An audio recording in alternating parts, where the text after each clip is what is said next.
I just wanted to tell you about the latest cast that I obtained. Unfortunately, the Peter Byrne 1960 Bluff Creek cast I had did not survive the trip home from Oregon. It got smashed to 100 pieces somehow.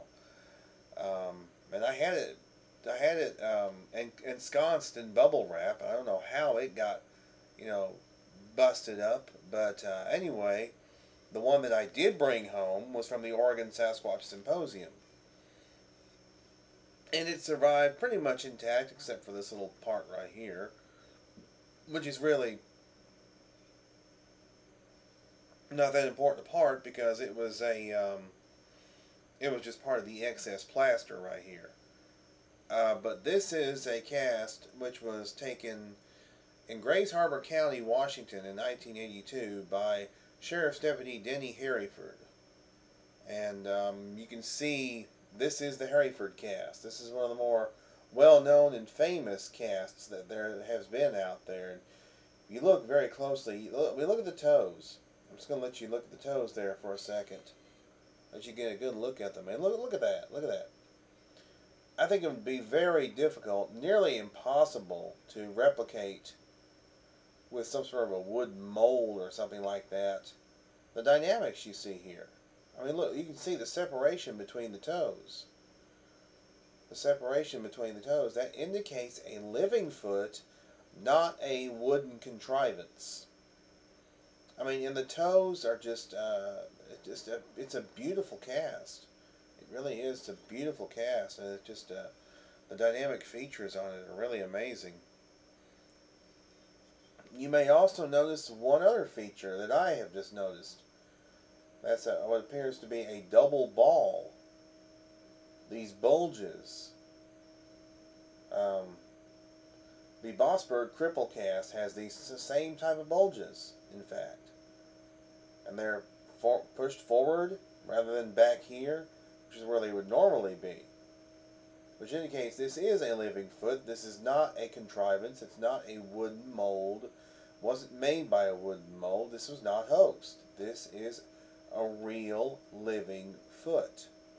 And I'm going to read you the description. I got a descriptor paper with the cast. And then I'm going to read you what Jeff Meldrum wrote about the cast and wrote about the footprint itself in his book.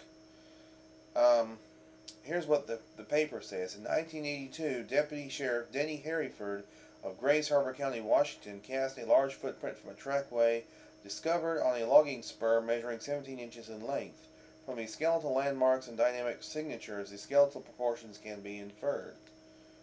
And there's it's a photo with the reconstructions of the bones, the approximate reconstructions of the bones put in. I'm going to try and show that to you. Well,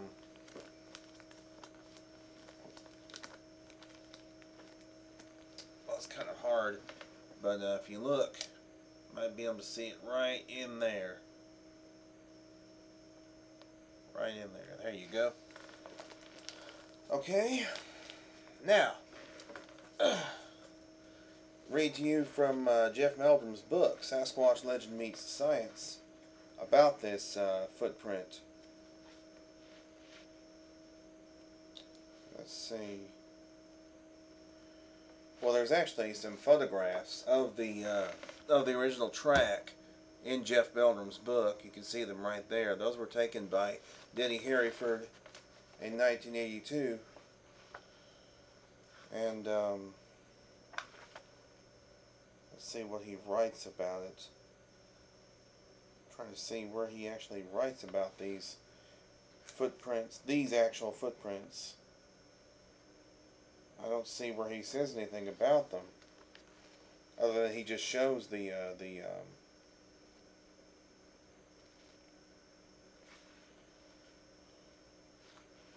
just shows the footprint.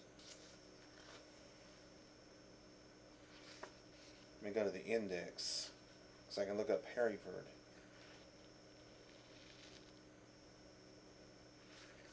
Okay, pages 230 to 231. I think this is... Here we are. Okay. I found it.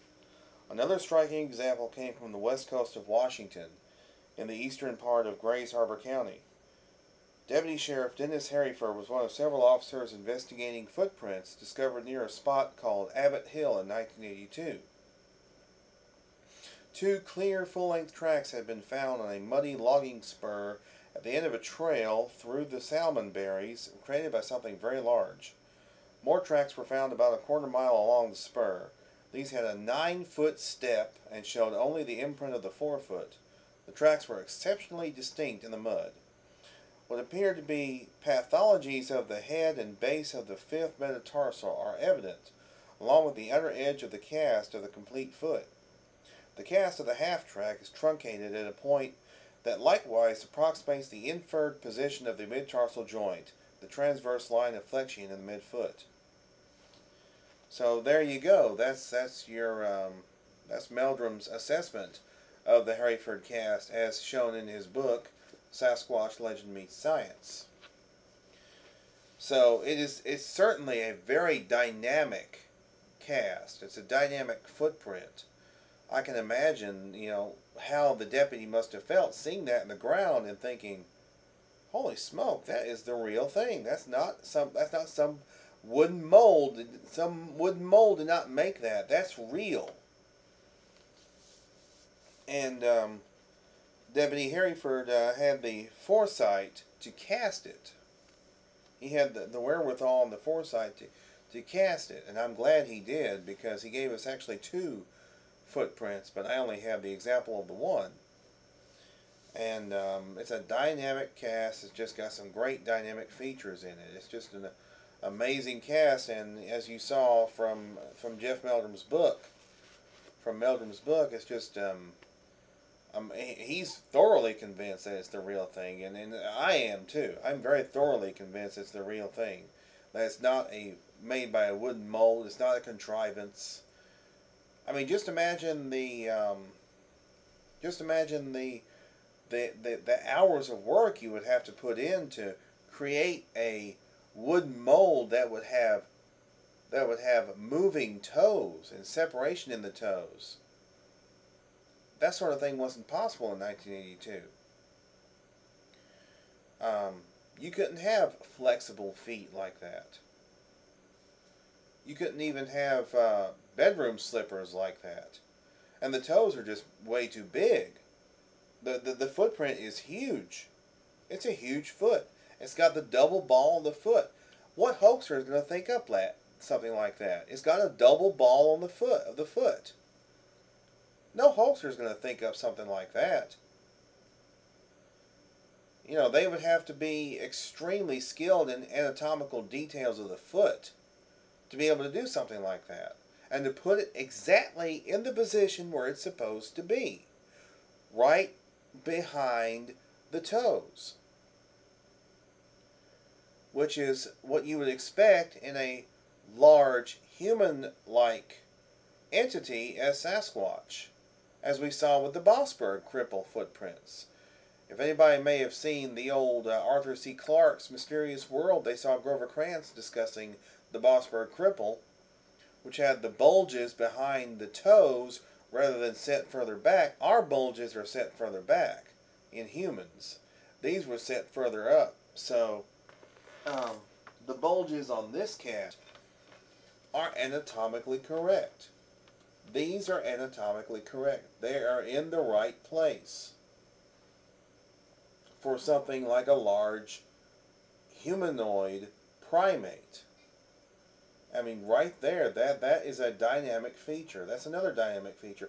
Not just the toes, although the toes are very dynamic.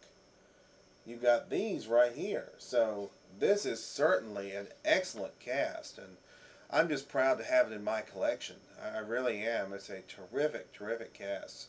One of my favorites. It's just and it's just tremendous. The fact that Meldrum told me that, and I've only got a few more seconds. Meldrum told me that the footprint was actually cast in mud, and also a little bit of dust had kind of settled on it as well. So that made it a very dynamic cast, and it's one of my favorites, and I'm proud to have it in my collection. It's great.